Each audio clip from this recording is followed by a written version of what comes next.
Hey everybody, today we're going to be replacing this factory stereo unit in a 2014 Toyota Camry SE with this beautiful Pioneer setup. So let me walk you through the gear and how to do it all. So this is the gear pile. I ordered everything from crutchfield.com, and I also ordered a piece from Amazon as well, which I'll talk about in a sec. So my stereo unit is going to be the Pioneer DMH1770NEX. It is CarPlay and Android Auto enabled. And then this is the Crutchfield Ready harness. Crutchfield does all the splicing and connections to the back of your stereo, so you don't have to do that. This is the SiriusXM SXV300 tuner.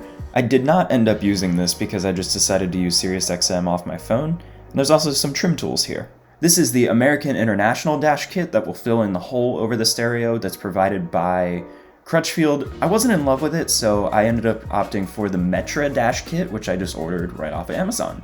And I think it blends in with the car a little bit better. And so the very first step is to pop the hood and disconnect your battery. Don't want to short circuit anything. And the next thing you want to do is hop in the car and just get to work.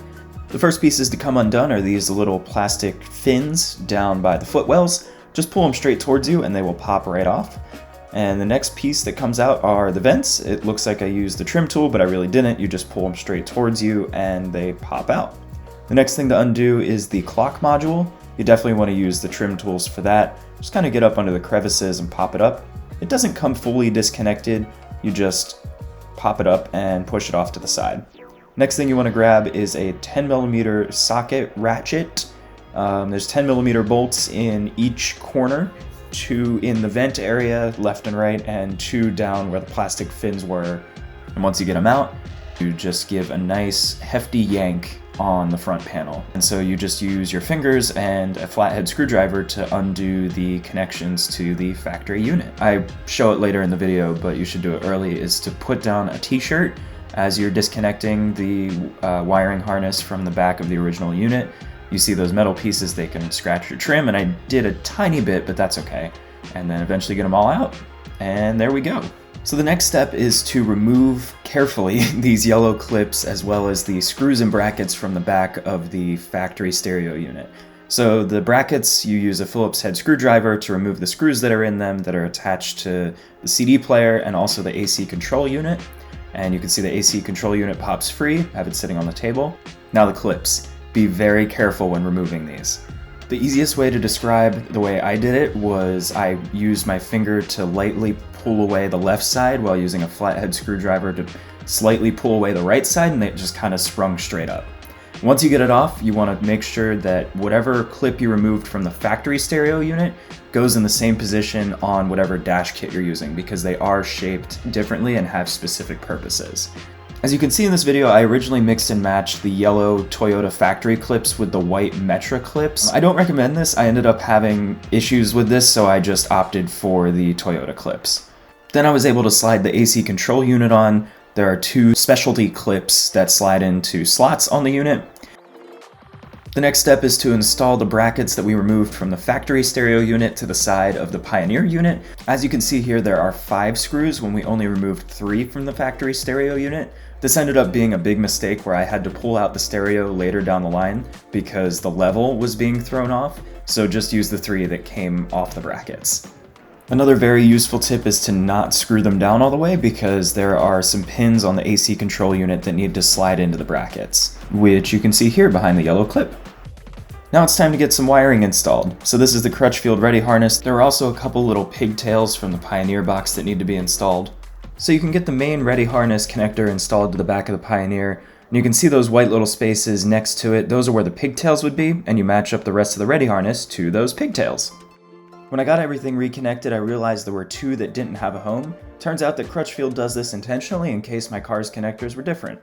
Good on them. Don't forget to reconnect the black AC control module cable during this step. It has a hand in the anti-theft system and airbags, so starting your car without it can potentially cause a problem. I thought it did with mine. It didn't, but just a reminder. So got everything plugged in, got the battery reconnected, so we're gonna see what happens. Moment of truth. Hell yeah! So this is the microphone for the Pioneer so that you can use Siri or any other voice functions. So I have it clipped onto my dash. and then I have it kind of running under the steering column, and I use one of these pry tools, pulled this back and just kind of hit it going back there. I was able to wiggle my fingers in, kind of pull it through and feed it through. So this is the mic cable, goes back through there, and I just kind of coiled up the excess. So now I'm just gonna kind of clean up this mess and start to reassemble, and we should have a stereo. Sorry, I didn't really get any video of the assembly or putting it back in. I didn't really have a good way, and I was kind of getting tired of doing the video, but it's just the inverse. This clock module is actually two pieces. So you see there's this top piece and this bottom one. Separate the two pieces of the clock, put the bottom piece in, and then you might be able to see it on video up here. There's clips on the Metra panel that go into this bottom clock piece, and then the top piece snaps in. And there's one little connector here, and then it all goes back together. And you put the vents back in. Ladies and gentlemen, that's how you do it. When I was looking online, I was nervous about how small the screen would be, and I was so used to having my buttons and stuff here. This is actually, I'm very comfortable with how this looks and how this feels. But it's the same size, and I think it looks great. Steering wheel controls, a surprising amount of them are kept. When I read online and what it told me, through Crutchfield, was that you lose a lot of this, and it really just be volume. But so volume works great, and then when you're playing songs through CarPlay, you can use these to switch, which I thought I was going to lose. You can even use the mode button too, which is crazy. It will flip if you have like Sirius XM or the radio or aux or whatever you want to do. You press mode and it'll change. And then also too, you have, it's not illuminated right now, but there's the microphone button. You can tap to hit Siri, or you can use the speak button on this side of the steering wheel, which I never used when I had, just the regular CAMRY stereo because it was terrible. This will now activate Siri, which I'm very excited about.